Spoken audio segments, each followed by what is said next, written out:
వాక్యమును, చాలా విలువైన వాక్యాన్ని మనం జ్ఞాపకం చేసుకుందాం.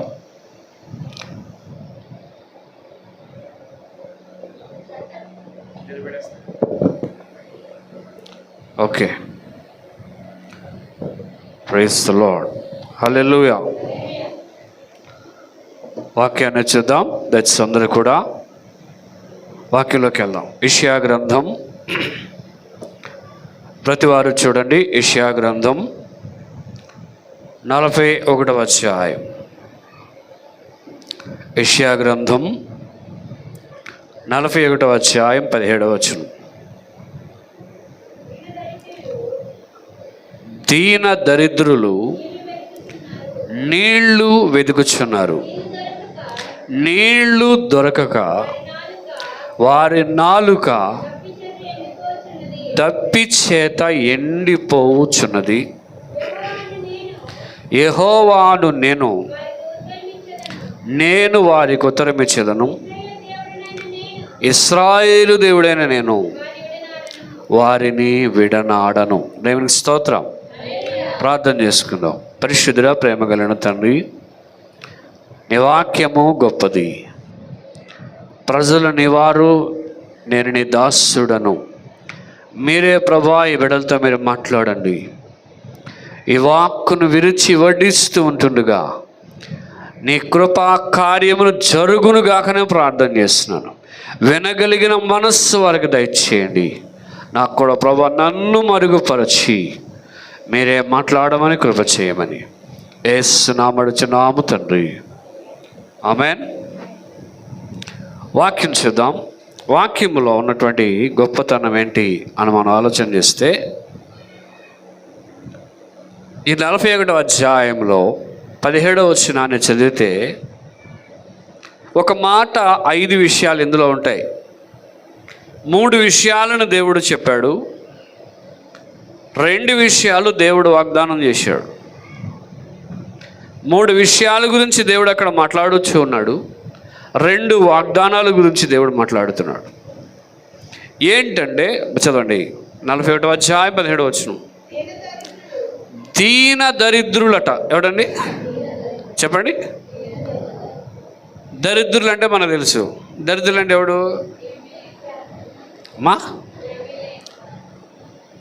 మనం అప్పుడప్పుడు తిడతాం, దరిద్రుడా అంటే ఏంటి అర్థం అమ్మా? అంటే ఏమి చేతగానోడు, దద్దమ్మని మనం ఏమంటాం? దరిద్రుడు. కానీ ఇక్కడ దరిద్రుడనే పదం ఉపయోగిస్తే బాగుంది. దానికి ముందు కూడా ఏమి ఉపయోగించాడు? దీన దరిద్రుడు. అంటే వాడి దగ్గర ఏమీ లేదనమాట.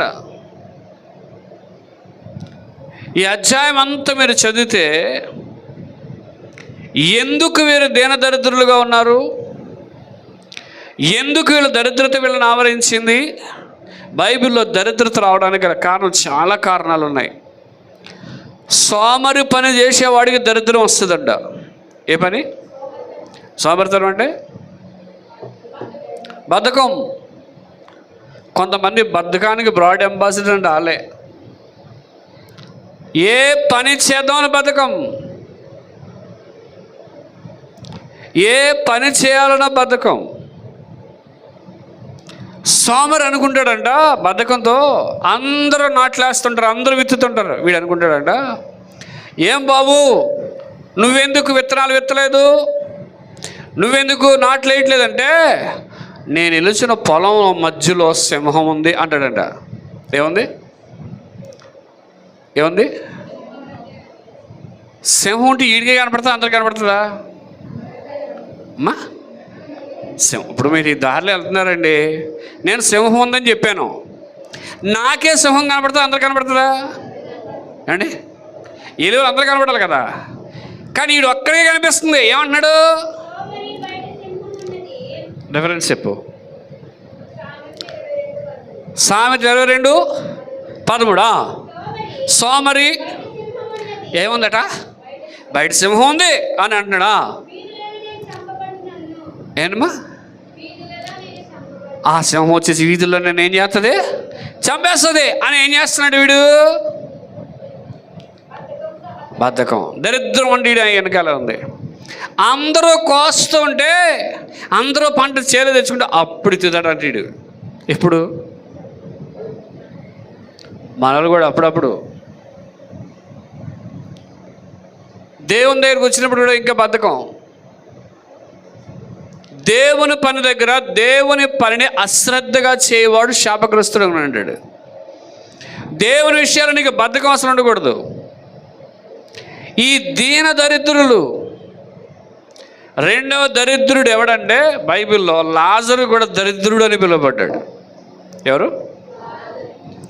ధనవంతుడు లాజరు కథలో లాజరు ఎవడట? దరిద్రుడు. కానీ ఇక్కడ దీన దరిద్రులు అంటున్నాడు దేవుడు. ఈ అధ్యాయంలో మీరు యెషయా గ్రంథంలో 14వ వచనం చదివితే ఎవరండి? దీన దరిద్రుడు అంటే అర్థమైన పురుగు లాంటి మనిషి. యేసు ప్రభువారు కూడా సిలువకి వెళ్ళేటప్పుడు ఆయన ఒక పురుగును చూసారంట. ఈ దీన దరిద్రులను దేవుడు ఎలాగుండే ఒక పురుగు లాంటి మనిషి దేవుని దగ్గర. 10వ వచనం మీరు చదివితే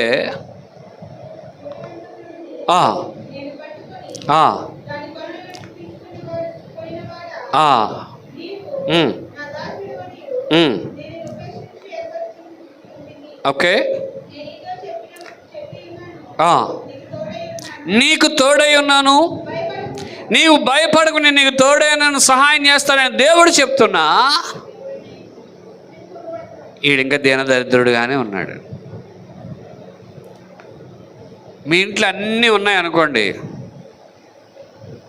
మీ ఇంట్లో బియ్యం అన్నీ ఎక్కువ ఉన్నాయి, అమ్మాయి ఏం కూర వండుకున్నారని అడిగితే ఇంట్లో బియ్యం లేవు అన్నారు అనుకోండి, ఎట్లా ఉంటుంది అమ్మా? ఇప్పుడు బాగా డబ్బు ఉన్నవాడు ఇంటికి వెళ్ళి అయ్యగారంటే ఒక 1000 రూపాయలు కావాలండి అండి అన్నాం అనుకోండి, 2 రోజుల నుంచి పస్తున్నానండి మనం నమ్ముతామా? యా, బోల్ డబ్బు ఉన్నారు దగ్గర.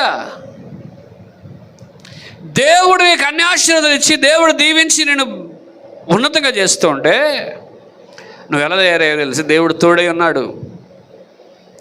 దేవుడు నీ వెనకాల ఉండి అన్నీ చేస్తుంటే నువ్వేం చేస్తున్నాడు? దేవుని దూరంగా వెళ్ళిపోయి పేదవాడిగా మారిపోతున్నావు. వీళ్ళు ఎందుకు దీనదరిద్రులు అయిపోయారు తెలుసా? 70 సంవత్సరాలు చెరలో ఉన్నారండి. ఎన్ని సంవత్సరాలు?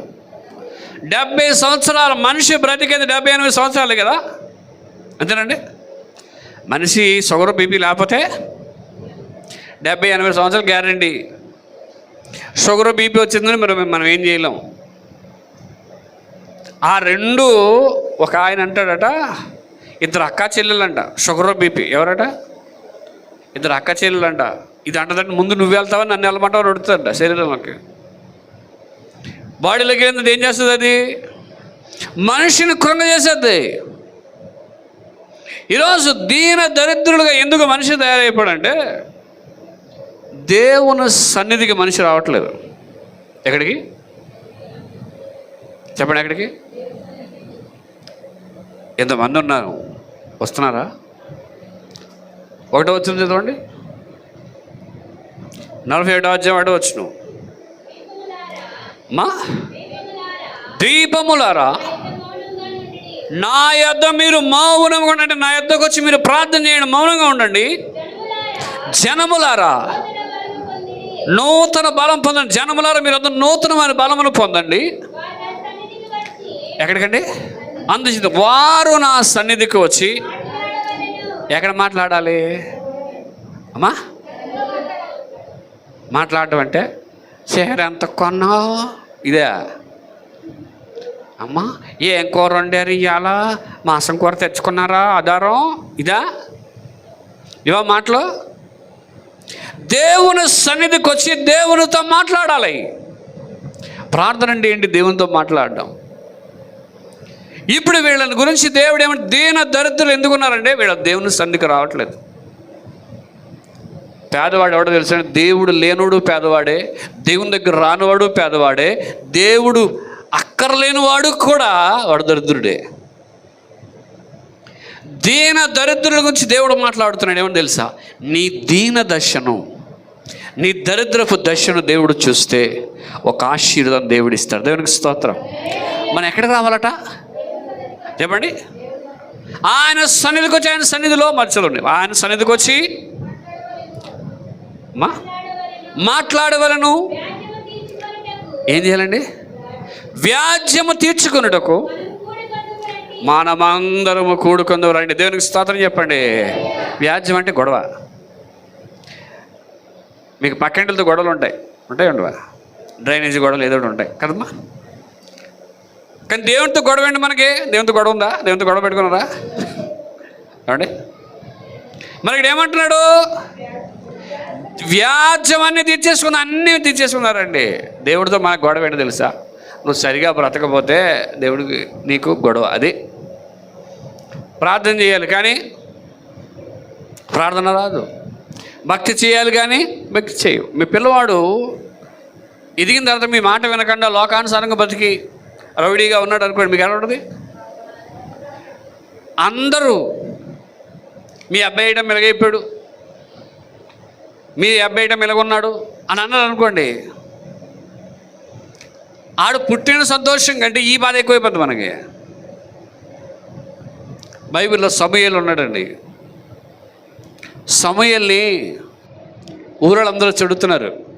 సమూయేలు గారు, నీ కొడుకులు నీ అంత మంచివారు కాదన్నారు. నువ్వు మంచోడివే కానీ నీ పిల్లలు అంత మంచోడు కాదు. దేవుడు కూడా ఆయన పిల్లలు ఎలా ఉండాలి తెలుసా? ఆయనలాగా ఉండాలి. ఆయన చెప్పినట్టు బ్రతకాలి, సన్నిధికి రావాలి, ప్రార్థించాలి. దేవుని సన్నిధికి వచ్చి నీకే బాధ ఉందో ఆ బాధను దేవునితో చెప్పుకొని పోరాడి ఆ సమస్య నుంచి విడిపించబడాలి. దేవునికి స్తోత్రం. దీన దరిద్రుల గురించి దేవుడు బైబిల్లో ఏం రాయించాడో ఒకసారి చూద్దాం. యోబు గ్రంథం 5వ అధ్యాయం 15వ వచనంలో దీన దరిద్రులను దేవుడు ఏం చేస్తాడో చూద్దాం. మరొకరు కీర్తనలు 12:7 కూడా చూడండి. యోబు గ్రంథం 5:15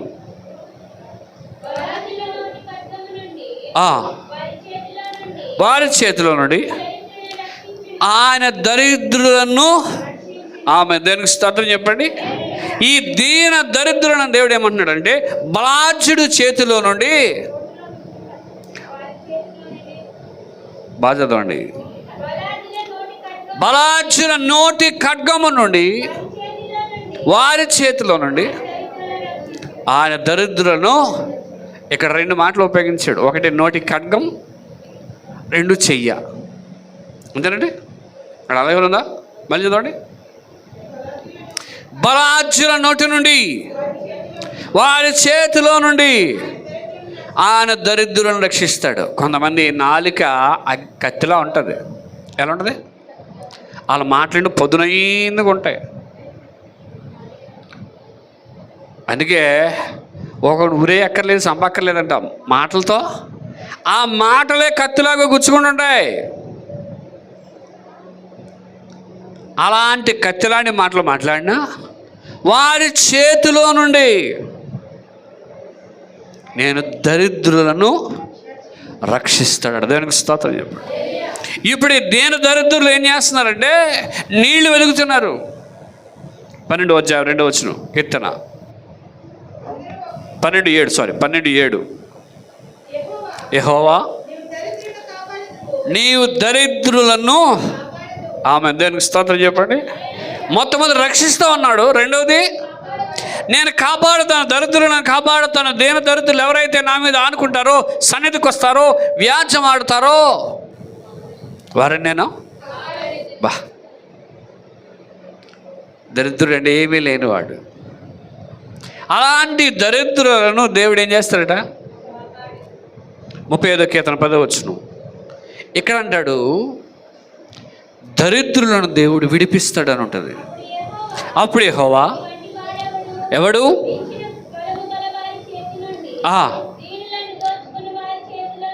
చేతిలో నుండి దీనులను దరిద్రులను ఆమె. దేనికి స్తోత్రం చెప్పండి. దేవుడు ఎలా అంటాడు? దీనులను దరిద్రులను దోచుకునేవారు ఎవరైతే ఉన్నో వారి చేతిలో నుండి నేను నిన్ను విడిపిస్తాను. దేవునికి స్తోత్రం. హల్లెలూయా, హల్లెలూయా. 69వ కీర్తన 33వ వచనంలో కూడా ప్రార్థన చేస్తేనట, ఈ దీన దరిద్రుడు ప్రార్థన చేస్తే వాళ్ళక్కడ 70 సంవత్సరాలు దీన దరిద్రులుగా ఉండి 70 సంవత్సరాలు మొర పెడుతున్నారు. యెహోవా ఎవరు మొరా? నా వైపు చూడండి అందరూ, అమ్మ అందరూ ఒకసారి నా వైపు. మరి డబ్బున్న వాళ్ళు ప్రార్థన దేవుడు ఉండా అమ్మా? ఇప్పుడు కోటేశ్వరుడు వెళ్ళి ప్రభువా నన్ను కనికరించండి, కనికరించరా? కానీ డబ్బున్నవాడికి ఏం రాదు తెలుసా? ప్రార్థన రాదు. వాడికి అన్నీ ఉన్నాయి, అన్నీ ఉన్న తర్వాత ప్రార్థన వస్తుందా? నేను చాలాసార్లు ఒక ఉదాహరణ చెప్తాను. ఒక చేప దేవుని మాట వినాలని చూస్తాడు దేవుడు. గేలం వేస్తే గేలం తప్పించుకుంటుంది, వల వేస్తే వలను తప్పించుకుంటుంది. అది అనుకుంటుందంట నేను దేవుణ్ణి కూడా మాయ చేసి తప్పించుకున్నాను అనుకుంటుందంట.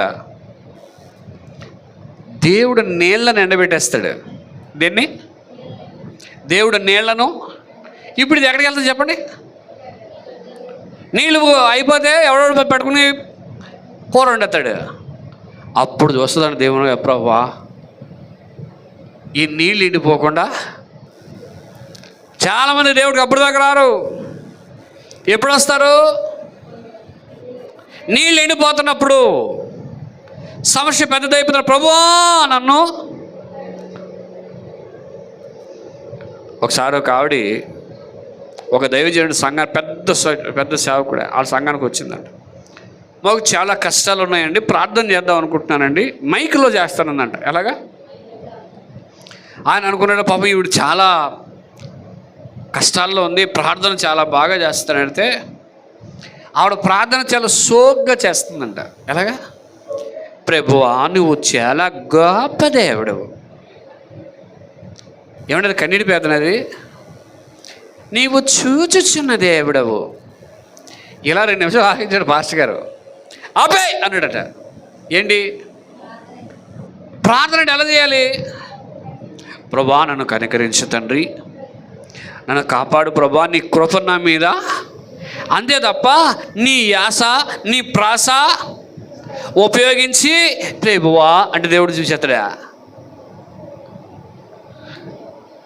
ఇలాంటి దిక్కుమాలి ప్రార్థనలు ఎక్కువ ఈ మధ్య.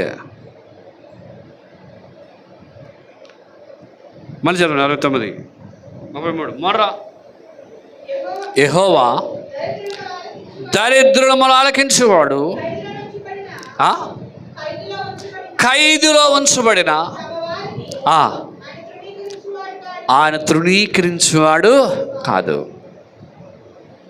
ఈ దీన దరిద్రులు ఏం చేస్తున్నారో రెండోది చూద్దాం. మొట్టమొదటి దీన దరిద్రులుగా ఉన్నారు, రెండోది వీళ్ళ నీళ్లను వెలుగుచున్నారంట. ఏం వెలుగుతున్నారు? 47వ అధ్యాయం 17వ వచనం. వీళ్ళు దేని వెలుగుతున్నారంటే నీళ్లు వెలుగుతున్నారట. వెలుగుతున్నారు, నీళ్లు దొరకక వారి నాలుక ఏమందండి ఎండిపోతుంది, నీళ్ళు లేవు. వీళ్ళ దీనదరిద్రుల మొర ఏంటి? ప్రార్థన ఏంటంటే ప్రభువా మాకు నీళ్ళు. నిజంగా ఇక్కడ ఉన్నవాళ్ళు అదృష్టవంతులు అనుకుంటాను మన ఏరియాలో. ఎందుకో తెలుసా? మీరు కొంచెం పైకి వెళ్ళండి, వాటర్ దొరకదు అక్కడ. ఒకవేళ వాటర్ వచ్చినా అది ఉప్పు వాటర్ కదా. మనకి ఇక్కడ పుష్కలంగా దేవుడు వాటర్ ఇచ్చాడు. దేవునికి స్తోత్రం చెప్పాడు. హల్లెలూయా. నేను చాలాసార్లు చెప్పాను, అనపర్తిలో ప్రార్థన పెట్టేవాడు. 3 గంటలకు వదిలిపడండి వాటర్. అప్పుడు దాకా ప్రభువా అని వాక్యం చెప్తుంటే, అయ్యారండి వాక్యం ఆపండి, మళ్ళీ వచ్చి కంటిన్యూ చేస్తామని వెళ్ళి నీళ్ళు పట్టుకొని వచ్చి మళ్ళీ స్నానాలు చేసి కూర్చొని అయ్యగారు ఇప్పుడు చెప్పండి వస్తుందా? అంటే నీళ్ళు ఎంత ప్రాముఖ్యం చూడండి. వీళ్ళట నీళ్లను వెతుకుతున్నారట. దేన్ని వెతుకుతున్నారు? నేను అన్నీ చెప్పను కానీ నీళ్లు దేనికి సాదృశ్యం అంటే వాక్యానికి సాదృశ్యం. నీళ్లు రక్షణకు సాదృశ్యం, నీళ్లు పరిశుద్ధాత్మకు సాదృశ్యం, నీళ్లు నిత్య జీవానికి సాదృశ్యం. నేను చెప్పాను నీళ్లు ఒకటి రక్షణ, చెప్పండి. నీళ్లు దేనికి సాదృశ్యం? 2 వాక్యం, 3 పరిశుద్ధాత్మ, 4 నిత్య జీవం. ఇవన్నీ రిఫరెన్స్ ఉన్నాయి కానీ అన్నీ చెప్పాను. వీళ్ళు దేని వెతకాలి? రక్షణను వెతకాలి, పరిశుద్ధాత్మను వెతకాలి, నిత్య జీవాన్ని వెతకాలి. ఇలాంటివి వెతకాలి. పాపం వెతుకుతున్నారు. అడుగుడి మీకు ఇవ్వబడును, వెతుకుడి మీకు దొరుకును. మరి ఎందుకు దొరకలేదు వీళ్ళకి? చాలామంది ఏం చేస్తారు తెలుసా? అనపర్తిలో వాడేసుకొని చిన్నపాల మూలు ఎదుగుతున్నారంట. ఏంటి? పోయిన బంగారం. మీరు ఎక్కడ వాడేశారు అంటే? అనపర్తిలో వాడేశారు. అక్కడ చీకటిగా ఉంది, కరెంట్ లేదు. చిన్నపాలమూరులో కరెంట్ ఉంది, అక్కడ ఎదుగుతున్నారు. దొరుకుద్దా? యా,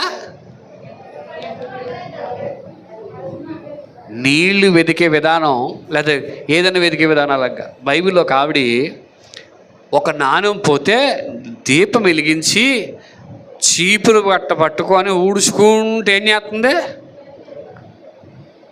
ఆ నాణ్యానికి అంత విలువ ఉంది. ఆ నాణ్యానికి ఎందుకు అంత విలువ ఉంది తెలుసా? పూర్వం అప్పుడున్న కాలంలో ఒక వ్యక్తికి పెళ్లి జరిగే ముందు నిశ్చితార్థం జరుగుతుంది కదా. నిశ్చితార్థం రోజున పెండ్లి కుమారుడు పెండ్లి కుమార్తెకి ఎవరికి తెలియకుండా ఒక మూట ఇస్తాడు. ఏంటి? ఒక మూట. ఆ మూటలో 10 నాణ్యాలు ఉంటాయి. ఈ 10 నాణ్యాలు పెళ్లి రోజున పెళ్లి కుమార్తె తీసుకొచ్చి నేను నీకు ఎన్ని ఇచ్చాను అని అడిగితే అందులో ఒకటి పోయింది అనుకోండి, ఇచ్చినోడు తెలీదా? ఇచ్చినోడికి 10 ఉండాలి, 9 ఉన్నాయి అంటే అపనమ్మకస్తురాలు అయిపోద్దని ఆ నాణ్యం దొరికే వరకు ఏం చేస్తుంది? అలా దొరికిన అమ్మయ్య దొరికిన నా జీవితం సెట్ అయిపోయింది. దేవునికి స్తోత్రం చెప్పండి. వెతికేటప్పుడు కూడా వెతకడంలో ఒక ఆశ కావాలి. దేవునికి స్తోత్రం. హల్లెలూయా, హల్లెలూయా, హల్లెలూయా. వెతికితే ఏదో దొరుకుతుంది మనకి. వీళ్ళు నీళ్ళను వెతుకుతున్నారట. ఎలా వెతుకుతున్నారట? నాలిక దప్పిక చేత ఎండిపోతుంది. బైబిల్లో నీళ్లు కానీ మనం దప్పిక తీర్చుకోకపోతేనట జ్వరం వచ్చేస్తుందంట. ఏమవుతుంది? మీకు మంచినీళ్ళు ఇచ్చి తాగకపోతే ఏమవుతుంది తెలుసా? జ్వరం వచ్చేద్దంట. యెషయా గ్రంథం 5వ అధ్యాయం 13వ వచనం. యెషయా గ్రంథం 5వ అధ్యాయం 13వ వచనం. Okay, okay. అమ్మ స్లోగా చదవాలి తల్లి, నీ స్పీడ్ నేను అందుకోలేకపోతున్నానమ్మా. వారిలో గనులైన వారు నిరాహారులుగా ఉన్నారు, సామాన్యులు దప్పిక చేత ఏమవుతారు? జ్వరపీడితులగుదురు అన్నాడు. జ్వరపీడితులు అంటే జ్వరం అంటే ఏంటి? జ్వరం అంటే ఏంటి? టైఫాయిడా, మలేరియా? పేతురు గారికి కూడా జ్వరం వచ్చింది కదా బైబిల్లో. ఓ పాస్టర్ గారు అలా చెప్తున్నాడు, పేతురు టైఫాయిడా కాదే, మలేరియా కాదే, కానీ అయితే జ్వరమే అన్నాడట. జ్వరం ఎందుకు వస్తుంది ఇక్కడ? దప్పి చేత జ్వరపీడితులగుతున్నారట. విలాపవాక్యాలు 4:4లో దప్పికట. మన దప్పికి వచ్చింది అనుకోండి, నాలుక ఉంది కదా, నాలుక అంగిడికి అంటుకుపోద్దంట. అది చాలా కష్టం అండి. విలాపవాక్యాలు 4:4 రెఫరెన్స్లు ఎక్కువవుతున్నాయి అనుకోకండి, చూడండి. దప్పి చేత చంటి పిల్ల నాలుక ఏమవుద్దండి? చిన్నపిల్లలు నీళ్ళు తాగుతారన్నా నీళ్ళు పట్టలేదు అనుకోండి, ఏమవుద్దంట? వాళ్ళ చర్మం పలచకుంటుంది కదా, ఆ నాలుక అంగిడికి రాదు అది. అందుకే నీళ్లు దప్పిగలిగిన వాళ్ళకి ఏం తీర్చాలి? మొన్న యూట్యూబ్లో చెప్తున్నాడు, మనం గ్లాస్ ఎత్తి గడగడగడ తాగేస్తాం కదా, బాడీ తీసుకోదండి అన్నాడు.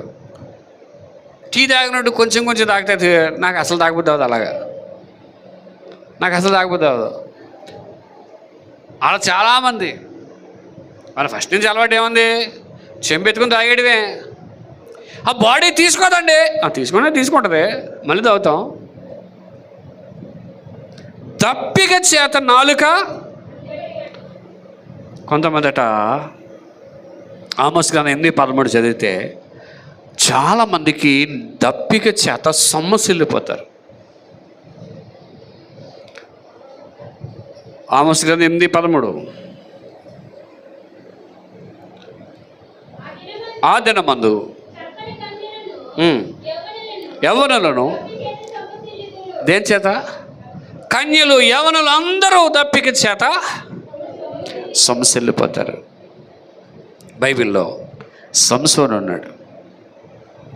న్యాయాధిపతుల గ్రంథం 15:18లో, న్యాయాధిపతుల గ్రంథం 15:18లో 3000 మందిని గాడిద ఎముక దవడ చేత చంపేశాడు. అప్పుడు అతడు ఎంత దప్పిక అమ్మా? మిక్కిలి దప్పికంటే ఇంకా అసలు తట్టుకోలేడు అనమాట. నేను మొన్న ఒకరోజు కేడీపేట నుంచి వస్తున్నాను. మంచినీళ్ళు తాగుదాంలే అనుకున్నాను. ఎండ, బండి రన్ అవుతుంది, దావ తీసేస్తుంది. నేను కొన్ని ఎక్కడ వాటర్ బాటిల్ నుండి కొనేదాం అనుకుంటున్నాను. కొండలు ఎక్కడ దొరుకుద్ది అమ్మా? ఎక్కడ దొరుకుద్ది? కొట్టి కొట్టి కొట్టి కొట్టి చాలా దూరం వచ్చాను. అక్కడ ఏదో చిన్న కుట్లాగా ఉంది. అమ్మ వాటర్ బాటిల్ ఉన్నాయండి. వాటర్ బాటిల్ లేదు కానీ మంచి ఇమ్మంటే ఎత్తాను బాబా అంది. అప్పుడు నాకు ఎలా అనిపించింది అంటే, ప్రభా ఈ బిడ్డను ఇక్కడ నా కొరకే మంచినీళ్ళ కోసం ఏర్పాటు చేసావా అనిపించింది. దేవునికి స్తోత్రం, హల్లెలూయా. ఆవిడ కొండలో నీళ్ళు చెంబుతో తెచ్చిచ్చింది, తాగేసాను. బాబు ఇంకోటి తాగితే వేడి బాబు అంటారు. దప్పిక చేత మనిషి సొమ్మసిల్లిపోతాడు. కానీ వీళ్ళు నీళ్లు వెతుకుతున్నారట. ఏమనండి?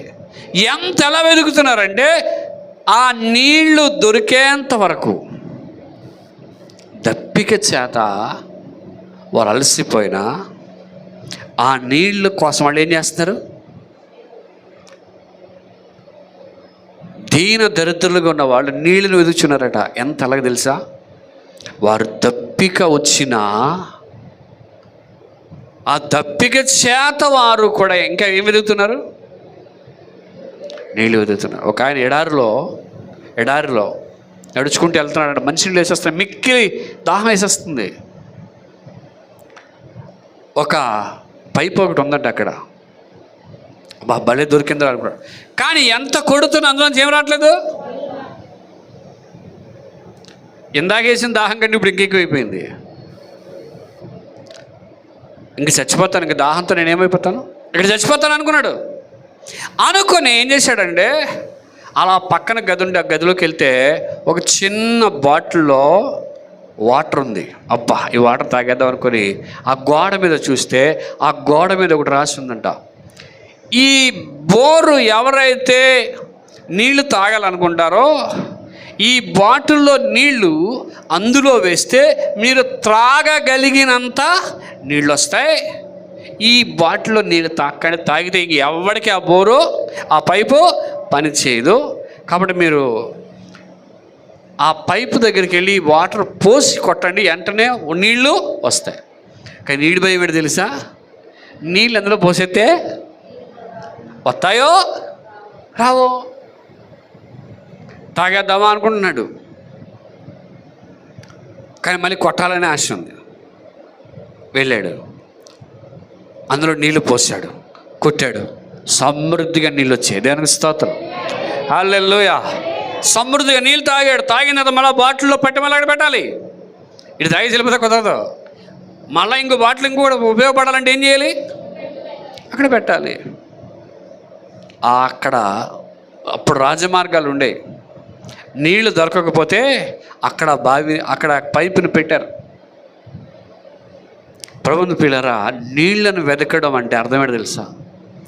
నీకున్న సమస్య ఎండిపోయిన జీవితానికి సాదృశ్యం. అక్కడ చూడండి, నాలుక దప్పిచేత ఎండిపోయిందట. చాలామంది జీవితాలు దీన దరిద్రులుగా ఉన్నారు, నీళ్లు లేని స్థితిలో ఉన్నారు, ఎండిపోయిన స్థితిలో కూడా వాళ్ళు ఉన్నారు. ఈరోజు ఎందుకు ఎండిపోతున్నాం మనం? ఎక్కడ మనకి డ్రై అయిపోతుంది అని అంటే, దేవుని మీద ధ్యాస లేక, దేవుని మీద ప్రార్థన మీద ఆశ లేక, దేవుని వైపు చూసే విధానం లేక మనిషి ఎండిపోతున్నాడు. కానీ దేవుడు 2 వాగ్దానాలు చేశాడు. అక్కడ 41వ అధ్యాయం 17వ వచనంలో 2 వాగ్దానాలు చేసాడు. ఏంటంటే, నేను వారికి ఉత్తరం ఇచ్చింది. దేవుని స్తోత్రం చెప్దాం. యెహోవాను నేను వారికి ఉత్తరం ఇచ్చేదను. రెండోది, ఇశ్రాయేలు దేవుడినైన నేను వారిని విడనాడ. మొట్టమొదటి వాగ్దానం ఏంటంటే, నేను వారి ప్రార్థనకు ఉత్తరం ఇస్తాను. దేవునికి స్తోత్రం. రెండవది ఏంటంటే, నేను ప్రార్థనకు ఉత్తరం ఇవ్వడమే కాదు, వారిని విడనాడను. దేవునికి స్తోత్రం. మన దేవుడు ఎటువంటి దేవుడు తెలుసా? నేను కష్టాల్లో నష్టాల్లో వదిలేసే దేవుడు కాదు. ఎందుకని నేను రాసిన పాట, మరచిపోవువాడు కాదు నా దేవుడు, నన్ను మరచిపోవువాడు కాదు. పాడను మరి. మరచిపోవువాడు కాదు నన్ను మరచిపోవువాడు.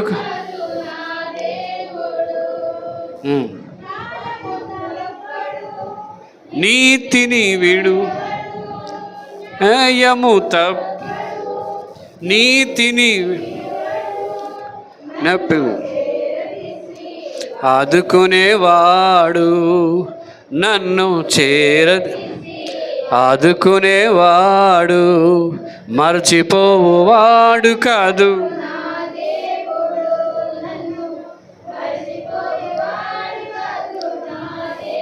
దేవుడు ఎటువంటి దేవుడు? మనలను వారిని దీనదరిద్రం చూశాడు, నీళ్లు వెతకడం చూశాడు, ఎండిపోయిన జీవితం చూసి అన్నాడు, నేను వారికి ఉత్తరం ఇస్తాను. దేవునికి స్తోత్రం. హల్లెలూయా, హల్లెలూయా. దేవుడు హన్నా గురించి చెప్తాను. హన్నా ఎండిపోయిన స్థితి ఏంటి? పిల్లలు లేదు ఆవిడకి.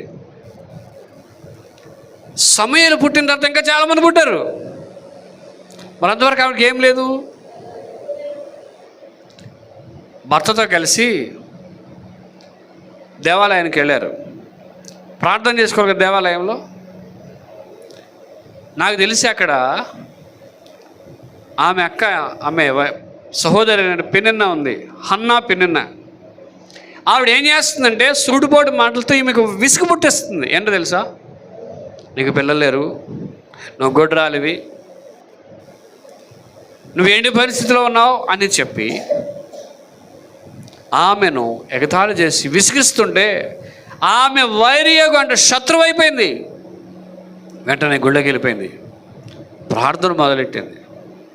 ఎలాంటి ప్రార్థన అంటే కన్నీటితో ప్రార్థిస్తుంది, నా దేవుడు నాకు ఉత్తరం ఇవ్వాలి. దేవునికి స్తోత్రం. హల్లెలూయా అని ప్రార్థన మొదలెట్టింది. సేవకుడు చూశాడు, ఏలి చూశాడు. ఈమె ప్రార్థనా శక్తి, ఈమె ప్రార్థన చేస్తున్న విధానం ఎలా ఉంది తెలుసా? ఒక తాగినోడు ఎలా తూలుతూ మాట్లాడుతుంటాడో అంత రీతిగా ఉంది. యాజకుడు అడిగాడు, అమ్మా ద్రాక్షారసం ఏం తాగవా, ఎందుకు ఇలా చేస్తున్నావు ప్రార్థన అంటే, అవును, నా ఆత్మను నేను దేవుని సన్నిధిలో కొమ్మరించుకుంటున్నాను. దేవునికి స్తోత్రం. హల్లెలూయా. అమ్మాయి ఒకటే అడిగింది, ప్రభువా నాకొక మగబిడ్డని ఇస్తే. ఎవరిని? నాకొక మగబిడ్డని ఇస్తే నేనేం చేస్తాను? నీ సేవకి ఇచ్చేస్తాను. చాలామంది అలా అంటారు, కానీ ఇవ్వగలవా? చెప్పండి. నా బిడ్డ నీకు ఇచ్చేస్తాను ప్రభువా. అప్పుడప్పుడు పాట పాడుకుంటుంటారు కదా, పాట పాడతారు కదా. నాకు ఇచ్చేసినప్పుడు అమ్మ మాకు ఇచ్చేయండి అంటే ఇస్తారా? అమ్మ ఇస్తారా? ఎవరు?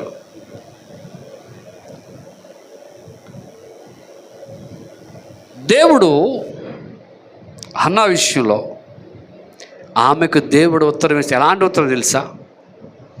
ఆ జనాంగానికి కావలసిన ఒక ప్రవక్తను దేవుని సన్నిధిలో ఏలీ కుమారులు వారు యాజకత్వం సరిగా చేయలేనప్పుడు ఒక సరైన యాజకత్వం కలిగినటువంటి సమూయేలును దేవుడు లేపాడు. దేవునికి స్తోత్రం, హల్లెలూయా. దేవుడు వాగ్దానం, నేను నీకు ఉత్తరం ఇచ్చేదను. ఏం చేస్తాడన్నాడు?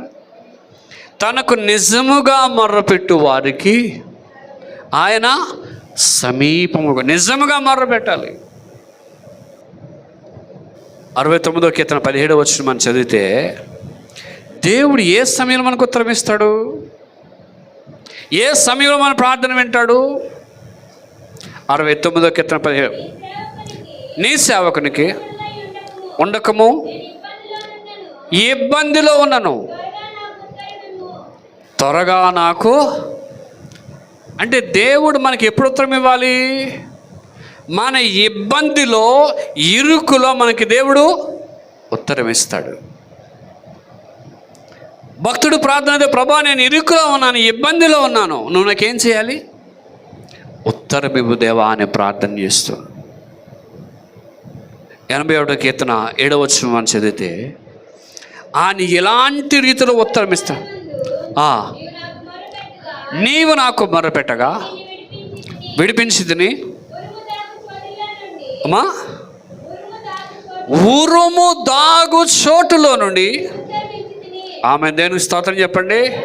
అమ్మ నవ్వు చూడండి, ఏమర్థమైంది మీకు అది?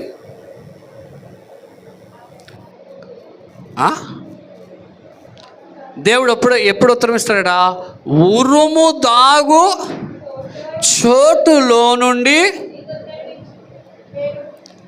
నావి చూడండి అందరూ, ఉరుము ఎప్పుడు వస్తుంది? ఎంతసేపు ఉంటుంది? ఉరుము ఇలా వచ్చి అంతేనా? అంటే అర్థమేంటి తెలుసా? దేవుడు మనకు ఉత్తరం ఇచ్చే సమయం ఎలా ఉంటుందో తెలుసా? ఊహించలేం, కంటికి కనపడదు, ఏ టైంలో చేస్తాడో తెలీదు. ఉరుము దాగు చోటులో నుండి నేను నీకు ఉత్తరం ఇస్తాను. ఉరుము దాగు చోటు. నేను పొద్దుట చాలాసేపు ఆ మాటను ధ్యానం చేశాను. ప్రభువా, ఉరుము దాగు చోట్లో నుండి నువ్వు ఉత్తరం ఎలా ఇస్తావు? ఉరుముకు ఎలా కనబడ వెళ్ళిపోద్ది. మెరుపు వస్తుందా? ఎంతసేపు పడుతుంది మెరుపు? ఒకసారి ఇలాగంటే అప్పుడు వెళ్ళిపోతుంది. ఆ మెరుపులో నుండి, ఆ ఉరుములో నుండి, అందులో దాగి ఉన్నట్టుగా దేవుడు మనకు ఉత్తరం ఇవ్వాలి. అంటే అర్థమేంటి తెలుసా? నీ ప్రార్థన విని, నీ దేని దరిద్రతను చూసి, నీ ఎండిపోయిన స్థితిని చూసి నీకు ఉత్తరం ఇవ్వాలని ఆయన ఉరుము దాగు చోటులో నుండి ఆయన ఉత్తరం ఇవ్వడానికి చూస్తున్నాడు. దేవునికి స్తోత్రం, హల్లెలూయా. 86వ కీర్తన 7వ వచనం కూడా చూడండి. 86వ కీర్తన 7వ వచనం, నీవు నాకు ఉత్తరం ఇచ్చేవాడు గనుక నా ఆపత్కాలమందు నేను నీకు మొర్ర పెట్టుతున్నాను. దేవునికి స్తోత్రం. నువ్వు నాకు ఉత్తరం ఇస్తావు. ఆపత్కాలం నేను నీకు మొర్ర పెడితే నా ఆపదలోంచి నీవు నన్ను తొలగించగలవు. చాలాసార్లు ఆపత్కాలం, నాకు కరోనా వచ్చినప్పుడు, కరోనా వ్యాధితో బాధపడుచున్నప్పుడు మేమేం చేసామంటే కూలర్ వేసుకున్నాం. ఏం వేసాను? చల్లగా ఉంటుందని కూలర్ వేసాం. మెడిసిన్ వాడుతున్నాం. కానీ కరోనాకి కూలింగ్ అయితే ఎక్కువ అయితే ఇంకెక్కువ అయిపోద్ది, కానీ తగ్గదు. 15 రోజులు అయిన తర్వాత ఇంకా ఎక్కువైపోతుంది, కానీ ఆఖరికి ఏ స్టేజ్కి వెళ్ళిపోయింది తెలుసా? దగ్గేది దగ్గలేను, ఊపిరితిత్తులకి పట్టేసి అది పట్టుకుని ఇంకా విడిపించలేని స్థితి. డాక్టర్ గారికి ఫోన్ చేశాను, సార్ ఇలా ఉంది, ఈ రాత్రి ఎలాగైనా విడిపించబడాలి. చాలా కష్టం, చాలా ఆపద. అప్పుడు ఆయన అన్నాడు, మెడిసిన్ కరెక్ట్గానే ఉందండి, అన్నీ బాగున్నాయి కదా, ఎక్కడ ప్రాబ్లం వచ్చింది, మీ ఇంట్లో ఏమన్నాయి చెప్పండి అన్నాడు. ఫ్యాన్ ఉందండి, ఫ్యాన్ వల్ల ఏం ప్రాబ్లం లేదు. ఇంకేముంది, కూలర్ ఉంది. అయ్యో బాబు, ఏం చేశారు, కొంప తీసారండి బాబు. ఏం పెట్టుకోకూడదు, కూలర్ ఉండకూడదు. కూలర్ వల్ల ఏమవుతుంది, కూలింగ్ అది. ఇంకా మీరు చెప్తున్నానండి, ఆ రాత్రి వేడి నీళ్ళు తాగి ఆవిరి పెట్టి చాలా చేశాను. ఉదయానికి కొంచెం రిలాక్స్ అయ్యాను. ఆయన అన్నాడు, ఒకసారి మళ్ళీ టెస్ట్ చేయించండి అన్నాడు. వెళ్తే ఫస్ట్ ఉన్న దానికంటే ఇంకా పెరిగిపోయిందండి. ఏది, కరోనా. ఫస్ట్ ఒక స్టేజ్, ఇప్పుడు రెండో స్టేజ్కి వెళ్ళిపోయింది, అంటే హైకి వెళ్ళిపోయింది. అలాగని పవర్ఫుల్ మెడిసిన్ వేసుకుంటూ పోతాం పైకి. ఆపత్కాలంలో అప్పుడు ప్రార్థన చేసిన, ప్రభువా నువ్వు నన్ను పిలిచావు కదా, నువ్వు బ్రతికిస్తే నీ సేవ చేస్తాను. దేనికి స్తోత్రం, హల్లెలూయా. ఆపత్కాలంలో ఆ కష్టంలో దేవుని వైపు చూశాను. నాతో పాటు మా పాప ప్రార్థన గడ్డ చేసేది వాళ్ళ ఆ లైవ్లో. ఆ పాపకు వచ్చేసింది, మేము ఇద్దరం ఆ గదిలో ఉన్నాం. అదృష్టం ఏంటంటే మా పాస్టమ్మ నా పక్కనే పడుకున్నారు కానీ ఆ రోజు రాత్రి ఉదయం వరకు, కానీ ఆవిడకి రాలా. ఆవిడ ఇమ్యూనిటీ పవర్ ఎక్కువ ఉందో దేవుడు మరి తప్పించడం లేదు తెలియదు, కానీ ఆ రాత్రంతా నాతోనే ఉంది. రాత్రంతా అమ్మ, నేను చెప్తున్నాను, ఒళ్ళు వేడిగా ఉంది, ఒళ్ళు వేడిగా ఉందంటే ఉదయం తగ్గిపోతే ఏమవుతుంది అనేది.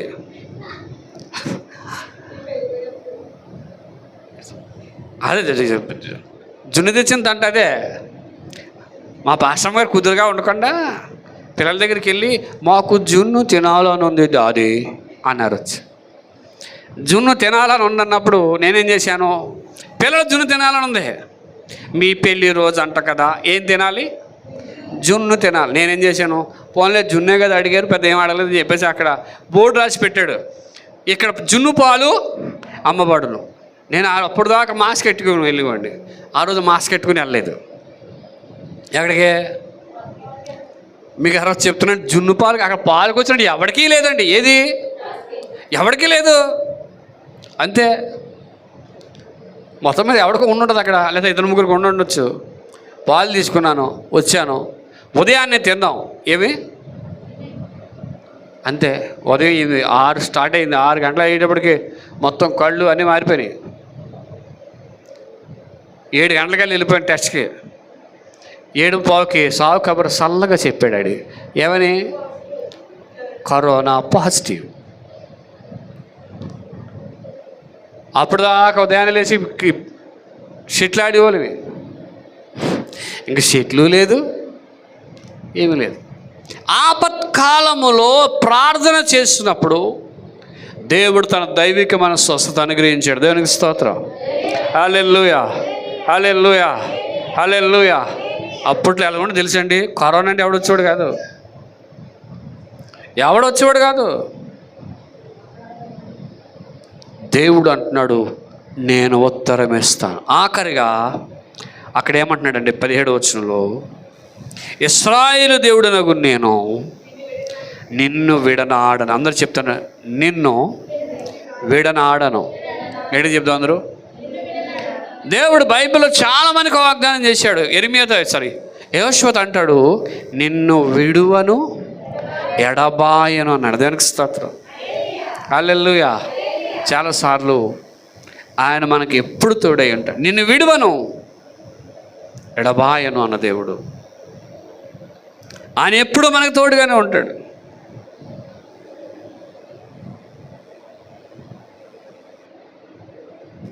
విలాపవాక్యాలు 3:31 చూడండి, ప్రార్థన చేసుకుందాం. విలాపవాక్యాలు 3:31.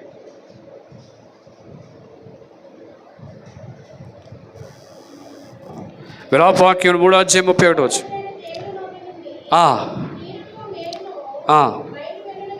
కదా, పాషమ్మ గారికి రెఫరెన్స్ దొరికిసినట్టు. 3:31.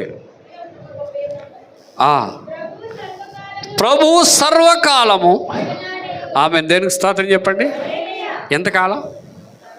సర్వకాలం విడనాడకుండా ఉండాలి అన్నట్లయితే నువ్వు దేవుని సన్నిధి గురించి ప్రార్థన చేసి దేవునితో వ్యాజ్యం ఆడుతూ ఉంటే సర్వకాలము దేవుడు విడనాడకుండా నీతో ఉంటాడు. హల్లెలూయా, హల్లెలూయా. మనం బ్యాచ్ ఎలా ఉంటుంది తెలుసా? దేవుణ్ణి స్తుతించుడి. ఆ బ్యాచ్ ఉంటారు, అప్పుడప్పుడు బ్యాచ్ ఉంటారు, ఎల్లప్పుడు బ్యాచ్ ఉంటారు.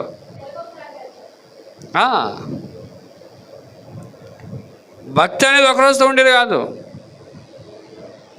అప్పుడప్పుడు ఎప్పుడు దేవుడు గుర్తొస్తే అప్పుడు. కాబట్టి ప్రభు సర్వకాలము విడనాడువాడు కాదు అంటాడు. కాబట్టి దేవుడు ఏమంటాడంటే, వారు దీన దరిద్రులు నీళ్లను వెతుకుచున్నారు, నాలుగు దప్పిక చేతి ఎండిపోయినప్పుడు నేను ఉత్తరం ఇస్తాను, నేను వారిని విడనాడనని చెప్పిన దేవుడు. ఒకే ఒక్క మాట చదివి 17వ వచనం 18వ వచనం చదువుకొని ప్రార్థన చేసుకుందాం. యెషయా 47:18. అక్కడేమన్నాడు చూద్దాం. జనులు చూచి చేసిన నీవు పరిశుద్ధ దేవుడు తెలుసుకొని 41వ అధ్యాయం 18వ వచనం, మెట్టల మీద నదులను పారజేసేదను, లోయల మధ్యను ఓటలను కలుగు చేసేదను, అరణ్యమును నీటి మడుగుగాను ఎండిన నేలను. ఎలాగండి? ఎండిన నేలను నీటి బుగ్గగా చేసేస్తానన్నాడు. దేవునికి స్తోత్రం, హల్లెలూయా. దేవుడు ఉత్తరం ఇస్తే, దేవుడు విడనాడకుండా ఉంటే, దేవుడు మనతో చెప్తున్న మాట ఏంటి తెలుసా? ఎండిన నేలలో నీటి బుగ్గలు, నీటి మడుగులుగా దేవుడు చేస్తాడు. దేవునికి స్తోత్రం, హల్లెలూయా. అరణ్యంలో నీళ్ళుంటాయి, ఎండిన ఎడారిలో నీళ్ళుంటాయి, ఎక్కడైనా నీళ్ళుంటాయి. ఎప్పుడు తెలుసా? దేవుడు తన ఆశీర్వాదం నీ మీద ఉండినప్పుడు అక్కడ ఎక్కడైనా ఆశీర్వాదం సమృద్ధిగా ఉంటుంది. దేనికి స్తోత్రం, హల్లెలూయా, హల్లెలూయా. ఆయన సమృద్ధి కలిగిన దేవుడు, నీటి ఓటలు పుట్టించగలిగిన దేవుడు, మన శరీరంలో ఎముకలకు నీళ్లు కట్టగలిగిన దేవుడు, మన శరీరాన్ని దేవుడు ఆశీర్వదించి తనకిష్టమైన పాత్రగా చేయగలిగినటువంటి గొప్ప దేవుడు ఆయన. అటువంటి దేవుణ్ణి మనం నమ్ముకున్నాం. కాబట్టి ఉదయ కాలంలో మీరు ఇంకా దీన దరిద్రులుగా ఉన్నారా? ఏం వెతుకుచున్నారు? దేవుడు మీ ప్రార్థనకు దేవుడు ఉత్తరం ఇస్తున్నాడా?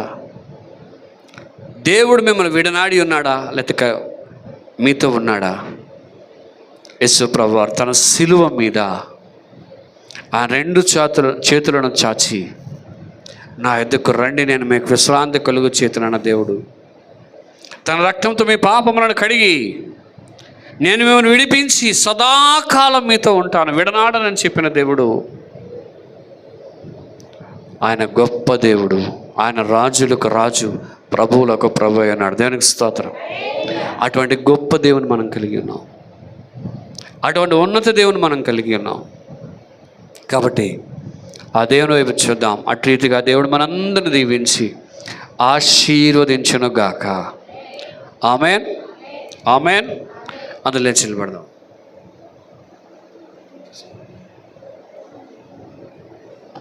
అందులో లేచి నిలబడదాం.